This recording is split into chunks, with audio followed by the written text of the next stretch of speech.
Good morning, everybody. We are live with some Torah here, coming to you from Pico Shul in Los Angeles. Hope everybody had a great break. We are returning to our studies after taking a hiatus for the month of Nisan, and we look forward to getting back to some important discussions of Jewish custom, Jewish law, specifically, from the Kitzur Shulchan Aruch, those things which are taken from our Codex of Jewish life and living, and of course, we're going to intersperse this with Halacha L'Maisa, that is, things which are important for every day. So we're in chapter 37 of the Kitzur Shulchan Aruch, and we're going to jump right in. The topic is Tevilat Keilim. What does that mean? The laws of immersing vessels and utensils. So before we get into it, let's first discuss where is this concept even from? Why can't I just go to the store, buy a new set of silverware, and come home and use it? What's wrong with that? It's clean, it's new. So the immersion of metal utensils specifically is a biblical requirement, and it comes from a passage in the Torah. When the Jewish people, if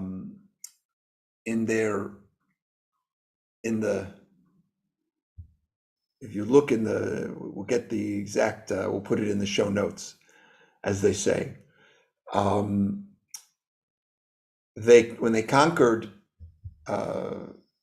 the heathenist village, they were instructed by God that they couldn't use the utensils until they took them into fire. So that we know, that's where we get the mitzvah of purging vessels of their impurity. But we also have to make sure that the vessels themselves have a level of purity, and purity is accomplished through going through the mikva. So glass utensils are not included in the biblical obligation, but according to Rabbinic law, they require immersion. What about aluminum? We're going to get to all the laws of how to do it, but first just kind of outlining the general principle. What about aluminum? It's a metal. Today, lots of things are made out of aluminum, but in the time of the Torah, it's not a metal that was mentioned because people didn't have aluminum. So those would be covered under Rabbinic law as well, right? Rav Moshe Feinstein wrote about this. And so we would say any kind of new metal, which becomes popular in use. So as long as it has a similar function, we're going to include it.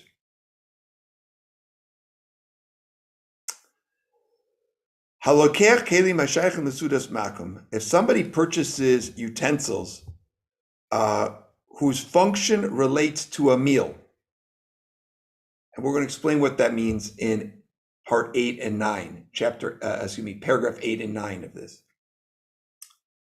And you purchase it from a non-Jewish storekeeper, but really, once upon a time, you bought it from the person who made it. Today, it's very rare that you buy utensils from the people who made them. Of course, you arts and crafts and all kinds of stuff, but generally you buy it in the store or from a retailer. They're not the ones who made it. So all of these are going to be covered. This is going to basically everything that you purchase, unless you're going to a Jewish potter, this is what you're going to be doing. Even they're new, right? They never were used for non-kosher food. If they're from any type of metal or glass, you're not allowed to use them for any food purpose, and even for cold foods, until you immerse them in a spring, or a mikva, which could be used for a woman. In other words, a mikvah tahor, a mikvah that has 40 seah of living water.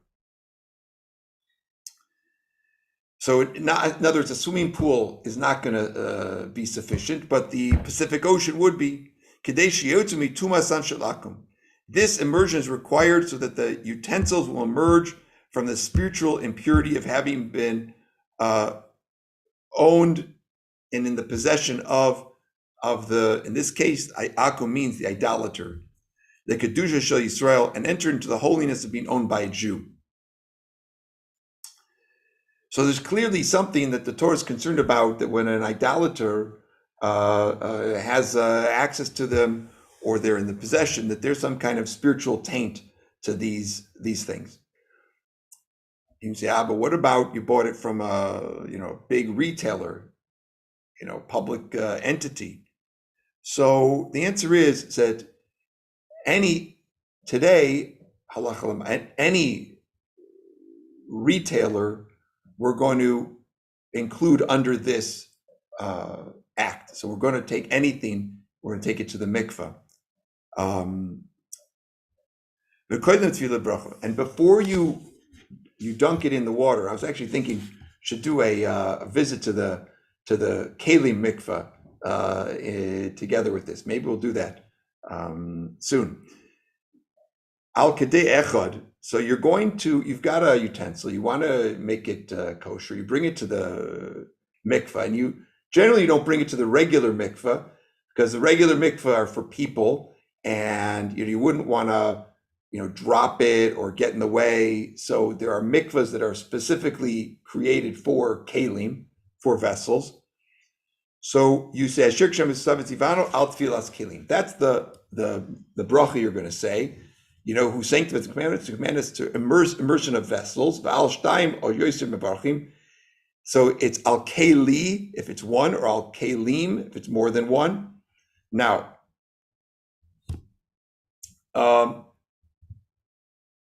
specifically, and we're going to do this when I really got to do a video. We got to do a hands-on video. So you're actually I'm going to ask you to put your hands into the mikvah first. Okay, then say the bracha, and then dunk the item. But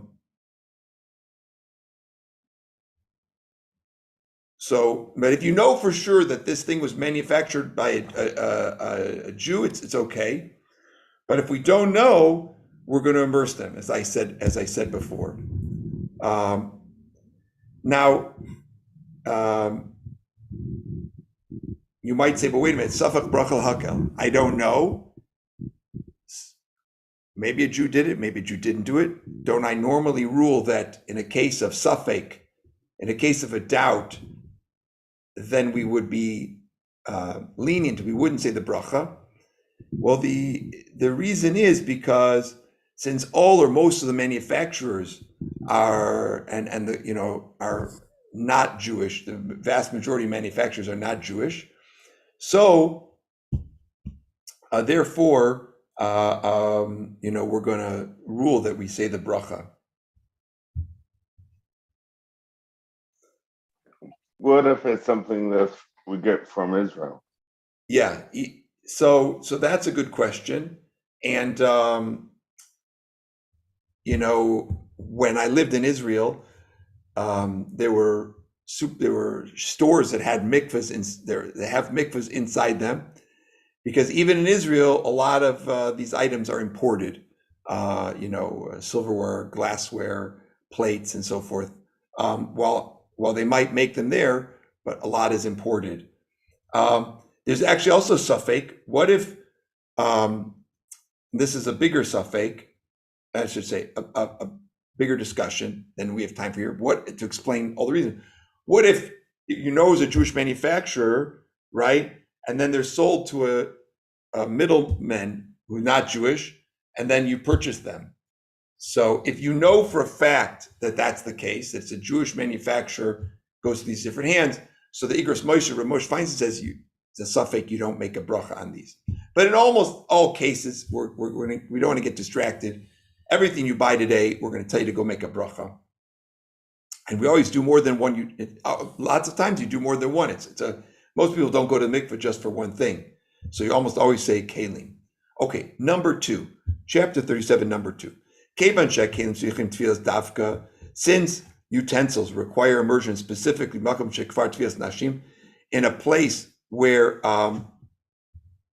which would be valid for a woman. Lachein tzrichim l'zaher, a person should be careful. Shelo lahatbilam benarois, should not immerse them in rivers. She b'shashem gedolos mikashamim v'haf frashas shlagim. Okay, so this gets into the area of the laws of mikva, but if you're going to dunk them in a river, you have to be careful that the river is not swollen by rain or water or snow melt. This kind of rising river, that extra is a situation, and they can't be, that water is not going to be the valid water for the and this is a common situation for Pesach. He says people buy new things for Passover. In the spring, when Passover falls, the rivers are swollen from rainwater or from melting snow water. And then people go and immerse their vessels there. And they should avoid doing that because this creates problems. Number 3, wooden utensils don't require immersion. Okay, and then again, some of these things are outside the bounds of our discussion. Why, with the laws of Tum and Torah and the laws of purity and impurity, spiritual on different kinds of materials. But for a practical application, if you buy a new wooden salad bowl, you don't have to take it to the mikvah. What about it's a wooden utensil, but it has a metal part of it, like a handle, or maybe it has some kind of metal part connected to the wood. Then that particular item would be immersed without a bracha. But again, since I'm going to tell you to go advise us people to go with multiple things, you put them all together. A pure earthenware vessel also doesn't require immersion. However, and most people don't have just a simple clay plate, right? They are coated on the inside and outside, which is glazing. They have this, right, glazing, which is glass, below bracha. Also, those would require immersion. He says, the Kitzur says, without a bracha. Also, porcelain, the same thing. So let's dig down a little bit into this. So coating, what are we talking about here? I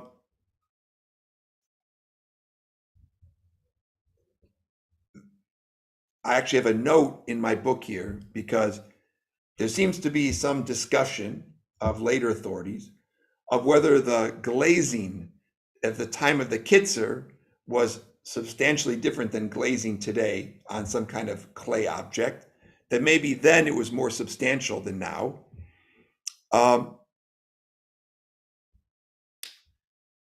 So we get to this situation where, like porcelain and other kinds of things which are coated, I'm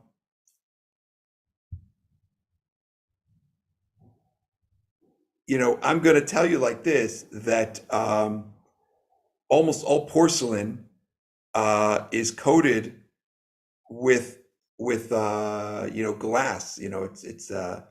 They're all coated items, and we're going to advise you to put them in the mikvah, to do tevilah on them in the mikvah. Imem kli yashan. Let's say it's an old utensil. Okay, you bought a used pot.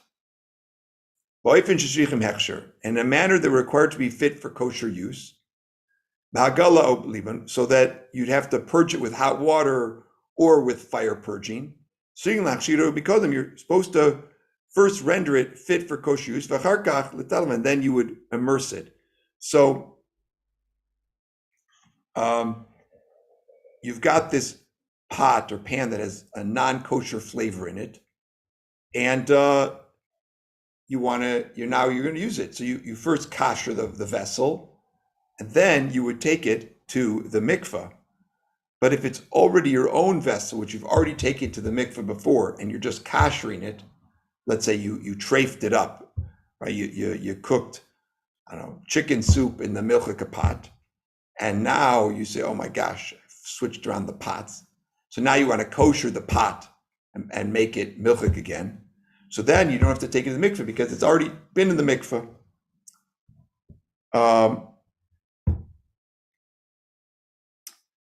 Well, let's say you borrow or rent a utensil. Okay, Shachar Keilim Machan Yisrael. You borrow or rent it. You rent them from a Jewish shopkeeper.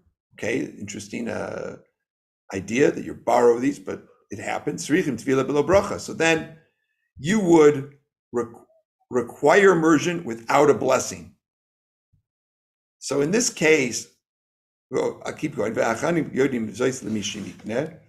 And the shopkeeper should inform those who later purchased this that it was already in the mikvah, that you shouldn't dunk it again. So you don't find this specific case coming up too often. People don't go. I don't know of any stores that loan people these things, but there could be a gemach, right?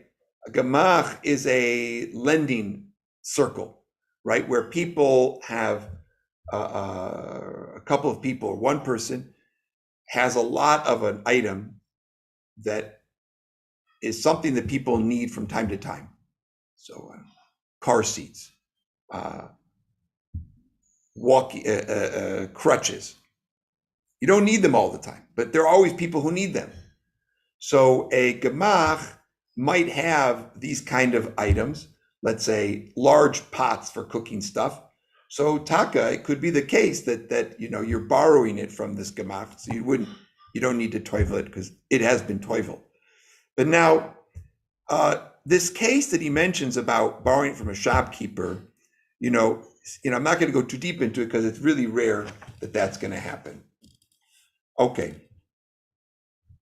Well, let's say you inherited something from another Jew. So we're going to assume that ideally that person has already done it. But if it's a person that doesn't take stuff to the mikvah, then you would bring it to the mikvah as well. Vav, Yisrael amachzik. You've got a yid, a Jew who has a factory where they make, and by the way, in Yiddish it's called hute. So that's a glass manufacturing place. It's owned by a Jew, the glass factory. The workers are not necessarily Jewish. Those utensils, it says, would require immersion without a bracha.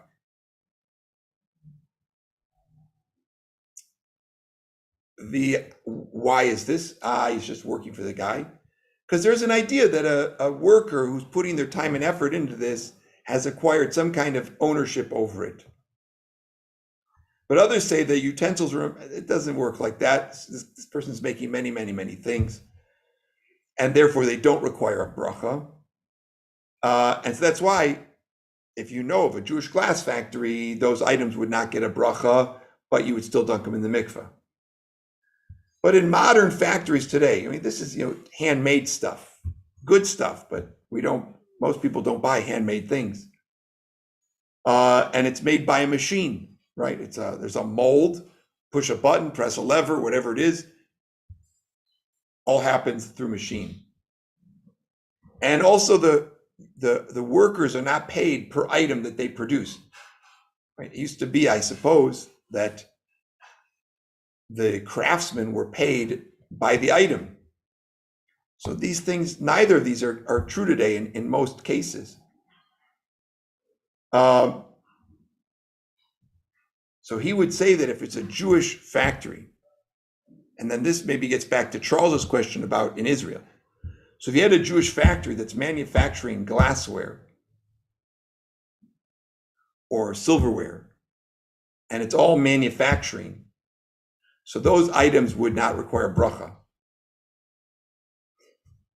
Again, not a very common thing, but it's an important question to ask. The we're going to wrap this one up. We've got a couple more pages here of these items. You know, I get a lot of questions about Tevilat Keilim. There are actually a couple books out there in English. Gets a little bit complicated, but I hope we got a little start to it. We're going to get even more understanding in the next shiurim on this subject, and it's a big mitzvah that everybody can do. That's the thing I do. It does require you to go out of your way, right? But it's a big mitzvah that can elevate your life, and I hope everybody has the opportunity to do it. And everybody have a wonderful day.